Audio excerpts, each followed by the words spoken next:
Now today we will start the next point of this topic, acid and bases. Acid and bases. Next point is the merits of Levy's concept. What are the merits or advantages? It is also called as advantages of Levy's acid. Before that we have to already studied the what is meant by the Levy's concept. Okay, according to the Levy's concept, acid means the which accept lone pair of electron, which accept a lone pair of electron is called as a acid, and base which donate lone pair of electron are called as a base. Okay, now let's see the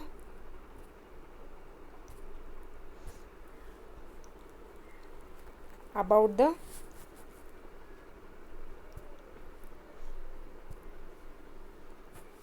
advantages of Levy's concept. First one, see here, the concept include two reactions in which protons are not involved. म्हणजे याच्यामध्ये अशा reactions आहेत की ज्याच्यामध्ये काय protons इन्व्हॉल्वच केला जाऊ शकत नाही, प्रोटॉन इन्व्हॉल्वच करत नाही आपण ह्याच्यामध्ये, फक्त इलेक्ट्रॉनचं इन्व्हॉल्वेशन होणार आहे. मग ह्या this concept is includes reactions in which protons are not involve in the reaction.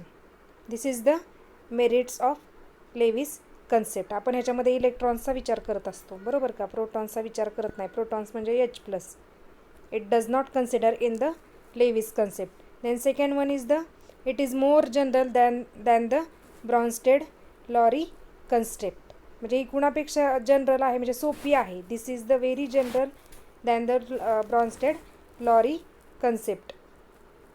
This theory explains the basic character of metallic oxide and acidic character of non-metallic oxide. ही theory काय सांगती, मेटॅलिक ऑक्साईडचं basic character आणि non metallic कॅरेक्टरचं acidic character हे explain करते.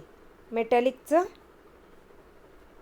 काय कसलं कॅरेक्टर, मेटॅलिकचं basic character, okay, and non मेटॅलिकचं acidic character. This theory is explain the acidic basic character of metallic oxide and acidic character of non-metallic oxide. Then fourth one is it describes the neutralization reaction in different state such as in gas phase, non-solvent and at reactions at high temperature. आता आणखीन काय सांगते ही reaction किंवा ह्या जो concept आहे तर तो आणखीन काय सांगतो, it explains the neutralisation reaction. Neutralisation reaction कशामध्ये होती, ॲसिडमध्ये आणि बेसमध्ये, बरोबर. ॲसिडमध्ये आणि बेसमध्ये ही रिॲक्शन होती, न्यूट्रलायझेशनची reaction, which is explains in the different state. मग ही या लेविस कन्सेप्टमध्ये कुठल्याही फेजमध्ये ती असू देत, कुठल्याही स्टेटमध्ये जरी असली तर ती काय करू शकते, एक्सप्लेन करू शकते आपल्याला. मग त्या फेज कुठल्या कुठल्या असू शकतात, तर गॅस फेज असू शकते, त्याच्यानंतर नॉन सॉल्वंट असू शकते, किंवा हाय टेम्परेचर जरी तिथे घेतलं तरी त्या कंडिशनलासुद्धा आपण काय करू शकतो, न्यूट्रलायझेशन रिॲक्शन जी आहे ती डिस्क्राईब करू शकतो. आणि fifth one, it include complex formation by metals under acid base reaction. मग ह्याच्यामध्ये जे कॉम्प्लेक्स तयार होतात, सपोज एखादं घेतलं आपण CU आणि त्याला 4 लिगँड अटॅच असतील तर तयार होणारे जे कंपाऊंड असणार आहे ते काय असणार आहे, कॉम्प्लेक्स असणार आहे, आणि हा जो आहे तो मेटल असणार आहे. It include complex formation by metal under acid base reaction. म्हणजे ह्या रिॲक्शनमध्ये ॲसिड बेस आहेत आणि त्याच्यामध्ये जर कॉम्प्लेक्स तयार होत असेल तर अशा सगळ्या रिॲक्शन ह्याच्यामध्ये लेविस कन्सेप्टमध्ये इन्क्लूड होणार आहेत. These are the advantages or merits of Lewis concept. परत एकदा आपण बघूयात सगळ्या. First, this concept is includes two reactions in protons are not involved. ज्याच्यामध्ये प्रोटॉन्स इन्व्हॉल्व नाहीत त्यासुद्धा रिॲक्शन्स हा एक्सप्लेन करू शकतो. दुसरं, it is more general than the Brønsted-lorry concept. Third one, this theory explain the basic character of metallic oxide and acidic character of non metallic oxides. Basic character कुणाचं explain केलं जातं, तर metallic ऑक्साईडचं explain केलं जातं आणि non मेटॅलिकचं acidic character ह्याच्याकडून explain केलं जाऊ शकतं. It describe the neutralisation reaction in different state. हे काय करतं, न्यूट्रलायझेशन जी रिॲक्शन आहे ती एक्सप्लेन करतं. मग ते कुठल्या का स्टेटमध्ये असे ना, ती गॅस स्टेटमध्ये असू शकते, नॉन सॉल्वंटमध्ये असू शकते किंवा हाय टेम्परेचरला असू शकते. It can explain any states such as gas phase, non-solvent phase or at high temperature. And last one, it includes the complex formation by metals under the acid base reaction. It also includes the म्हणजे complex ज्या ह्याच्यामध्ये तयार होतात acid base रिॲक्शनमध्ये, तर त्या acid base रिॲक्शनमध्ये complex तयार होताना ह्याच्यामध्ये ह्याचा यूज केला जातो. ह्या सगळ्या ह्याच्यामध्ये ह्याचा यूज केला जातो. This is the merits of Lewis concept. Now let's see second one, disadvantages. Okay, disadvantages or demerits. It is also called as a demerits. मग काय काय डिमेरिट्स आहेत बघा. All acid base reaction do not involve coordinate bond formation. सगळ्याच acid base रिॲक्शनमध्ये coordinate bond तयार होत नाही. बरोबर, सगळ्याच रिॲक्शनमध्ये काय होत नाही, ॲसिड बेस रिॲक्शनमध्ये it does not involve coordinate bond formation. हा एक त्यातला ड्रॉबॅक असणार आहे. Then Lewis concept do not explain the behaviour of well known protonic acids. Lewis concept जो आहे तो इलेक्ट्रॉनशी रिलेटेड आहे.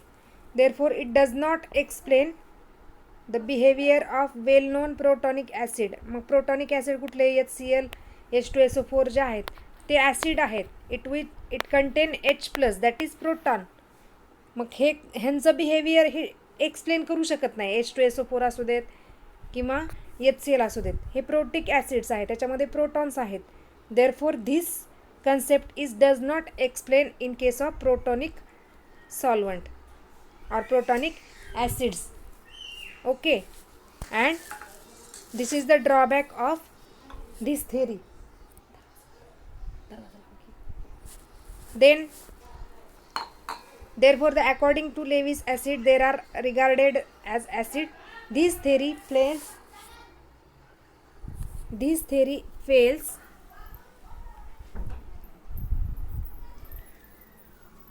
to explain relative strength of acids and bases. तर काय करू शकत नाही, कुठलंही ॲसिड किती स्ट्रॉंग आहे किंवा बेस जो आहे तो किती स्ट्रॉंग आहे, तर ह्या थेअरीनुसार हे आपल्याला एक्सप्लेन करता येऊ शकत नाही. This is the drawback of this theory. This theory fails to explain relative strength of acids and bases. It does not explain the relative strength of acid and bases. Then next one, actually the formation of coordination compound is slow process. जी coordination process जी आहे, coordination compound जी तयार होण्याची process जी आहे, तर ती actually कशी आहे, it is very slow. But acid base reaction is fast process. बघा, कोऑर्डिनेशन कंपाऊंड तयार होण्याची जी प्रोसेस आहे ती स्लो आहे, पण ॲसिड बेसची रिॲक्शन जी आहे ती कशी आहे, it is fast reaction. Okay, this behaviour cannot be explain on the basis of Lewis concept. म्हणजे कोऑर्डिनेशन तयार कसं होतं आहे, तर स्लो होतं आहे. देन ॲसिड बेस रिॲक्शन कशी होती आहे, तर फास्ट होते. दॅट मीन्स स्लो और fast behaviour of these reactions cannot be explain by the using Lewis concept. आपल्याला हे सांगता येऊ शकत नाही की ही प्रोसेस स्लो आहे का आहे किंवा ही जी आहे ती फास्ट का आहे. This is the drawback of the Lewis concept. And last drawback of this concept is catalytic activity of many acids is due to the protons, that is H+. Lewis acid do not have proton, hence Lewis acid do not possess a catalytic property. बघा, कॅटॅलिटिक activity ज्या आहेत ॲसिड्सच्या त्या बऱ्यापैकी कुणामुळे असतात, तर ॲसिडमुळे असतात. For example acid HCl, बरोबर का, ते कॅटॅलिटिक प्रॉपर्टी म्हणून वापरली जाते. कशामुळं, कारण ह्याच्यामध्ये काय H+ आहे. But Lewis acid do not have a proton. Lewis ॲसिडमध्ये काय असत नाहीत, प्रोटॉनच असू शकत नाही. Do not have a proton, hence Lewis acid does not possess catalytic property. Therefore they does not possess a catalytic property. These are the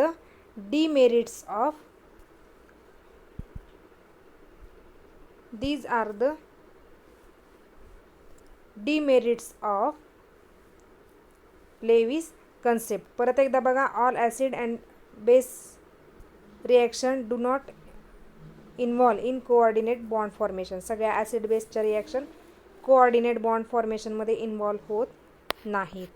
second, Lewis concept do not explain behaviour of well known protonic solvent. म्हणजे ह्यांचं behaviour ते काय करू शकत नाहीत, explain करू शकत नाहीत. Which are do not form A coordinate bonds. म्हणजे हे जे ॲसिड्स आहेत तर ते काय तयार करू शकत नाही, कोऑर्डिनेट बॉन्डच तयार करू शकत नाहीत. कुणाबरोबर, बेसेस बरोबर.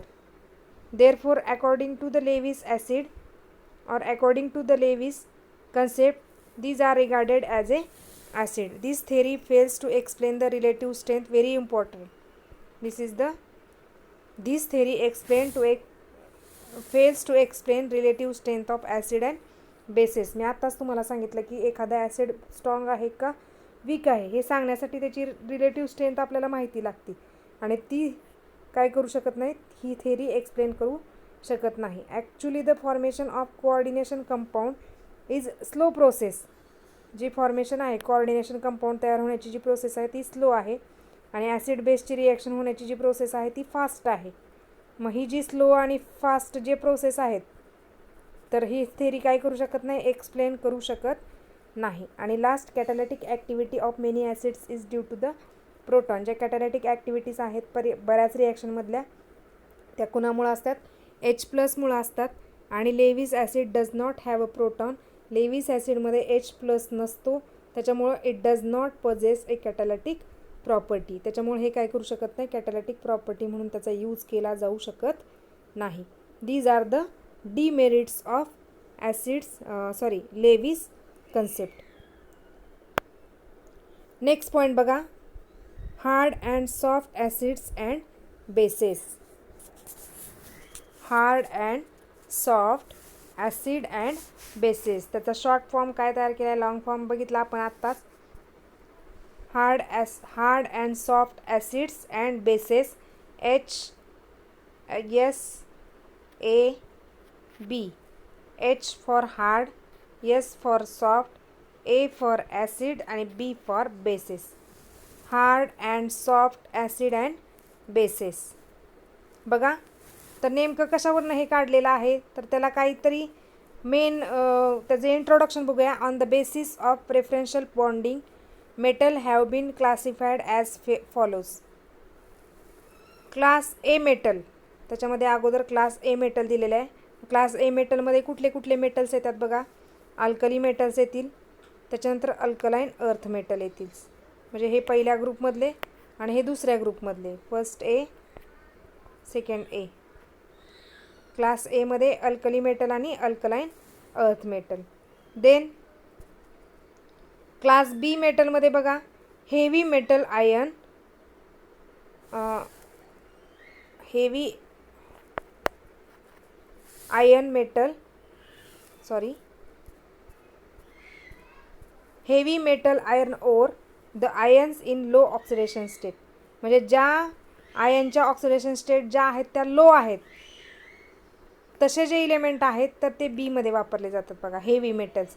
मग ते Ag+ असू दे, Cu+ असू दे, Pd2+ असू दे, Pt2+ असू दे, हे जे आहेत ते कशामध्ये येणार आहे, हेवी मेटलमध्ये, हेवी मेटल आयन्समध्ये येणार आहेत. बघा, ह्याच्यामध्ये हार्ड आणि सॉफ्ट ॲसिड कशामध्ये डिवाईड केलेले आहेत, तर ह्याच्यात 2मध्ये केलेले आहेत. 2मध्ये कसे, क्लास ए मेटल आणि class B metal. Class A मेटलमध्ये कुठले, अल्कली मेटल आणि अल्कलाईन अर्थ मेटल. आणि क्लास बीमध्ये हेवी मेटल्स जसे आहेत, हेवी मेटल आयन जे आहेत तर ते सगळे ह्याच्यामध्ये इन्क्लूड केले आहेत. मग ते कुठले, Ag+, Cu+, Pd2+ आणि Pt2+. These are includes into these two groups. Then next, इथे एक्झाम्पल दिलं आहे बघा, tendency to complex with the class A metal. Class A ची टेंडन्सी जी आहे कॉम्प्लेक्स तयार करण्याची, तर बघा नायट्रोजनची सगळ्यात जास्त आहे, then phosphorus AsSb, then oxygen, sulphur, selenium, tellurium, fluorine, chlorine, bromine and then iodine in this way. आणि इथं सिरीज तीच आहे, फक्त ॲरो जो आहे तो उलटा आहे. Tendency to complex with the class B metal ions, फक्त ॲरो काय दिलेला आहे उलटा आहे. त्याचा ॲरो इकडे, ह्याचा ॲरो इकडच्या साईडला आहे. Pearson suggested that the term hard and soft acid can be used for class A and class B respectively. हे पियर्सनने सांगितले की क्लास ए साठी काय वापरायचे आणि क्लास ए साठी जे वापरायचं आहे ते हार्ड म्हणून वापरायचं आहे, क्लास बी साठी जे वापरायचं आहे ते सॉफ्ट म्हणून वापरायचं आहे.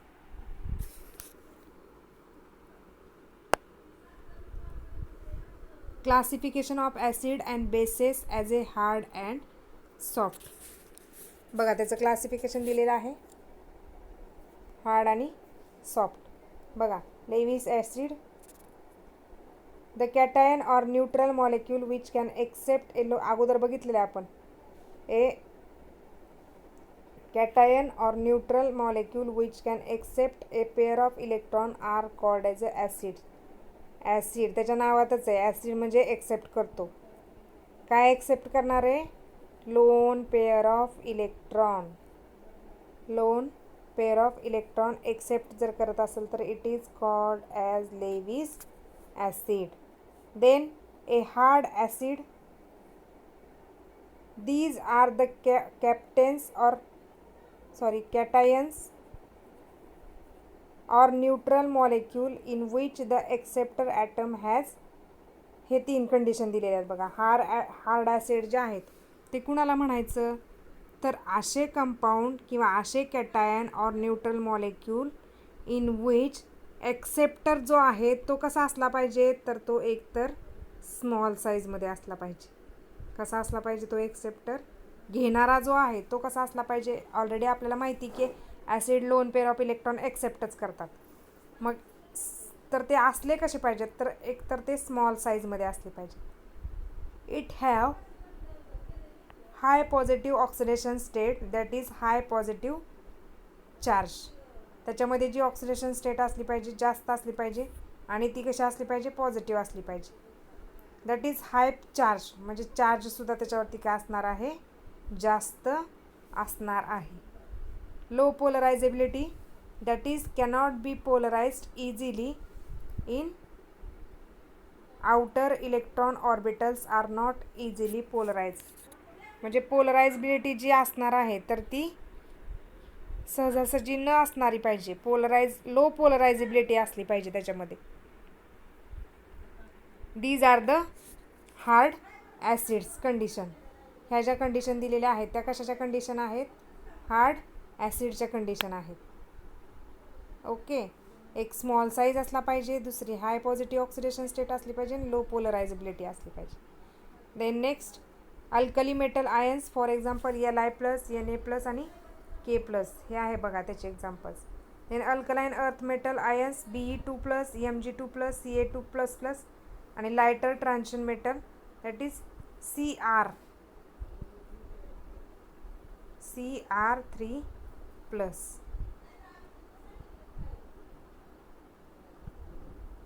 These are the hard acids. जो पुढचा पार्ट आहे आपला सॉफ्टचा आणि त्याचे एक्झाम्पल जे आहेत तर ते आपण पुढच्या पार्टमध्ये बघूयात. परत एकदा रिव्हिजन बघू. आज काय काय बघितलं तर मेरिट्स ऑफ लेविस ॲसिड्स, त्याच्यामध्ये 5 मेरिट्स आहेत. This concept include in 2 reactions which protons are not involve. Proton involve नसला तरी चालतो त्याच्यामध्ये. इट is more general than the Brønsted-lorry कन्सेप्ट. It explains the basic character of metallic oxide and acidic character of non-metallic oxide. It describes the neutralization reaction in different steps or states at a given phase, non-solvent phase or high temperature, and it includes in the complex formation by metal and acid base reaction. Then in case of drawbacks, we have to already study this drawbacks of the Lewis concept.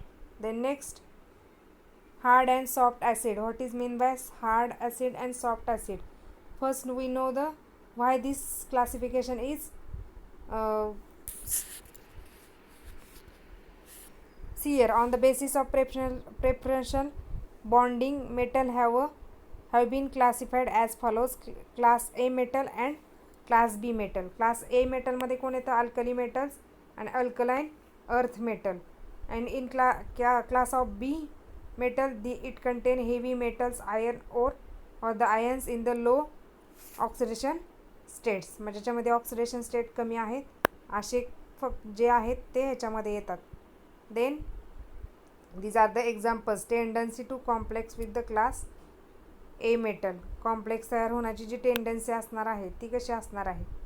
मग इकडे बघितलं तर हा arrow असा आहे, इकडे बघितलं तर हा ॲरो असा आहे. सिरीज जवळपास सेम आहे. Then next, classification of acid and bases as a hard. मग इथं काय दिले? परत डेफिनेशन तिथे दिलेले. Lone pair of electron accept करतात ते लेविस ॲसिड. मग परत नंतर पियर्सननी हे क्लासिफिकेशन केलेलं आहे हार्ड ॲसिड. मग हार्ड ॲसिडचं क्लासिफिकेशन करताना these are the cation or neutral molecule in which acceptor atom has. Acceptor ॲटमकडं काय असलं पाहिजे तर त्याचा साईज स्मॉल असला पाहिजे, हाय पॉझिटिव्ह ऑक्सिडेशन स्टेट असली पाहिजे आणि लो पोलरायझेबिलिटी त्याच्यामध्ये असली पाहिजे. These are the examples of hard acids. Okay, राहिलेला जो पार्ट आहे तो आपण नंतर बघूया. थँक्यू.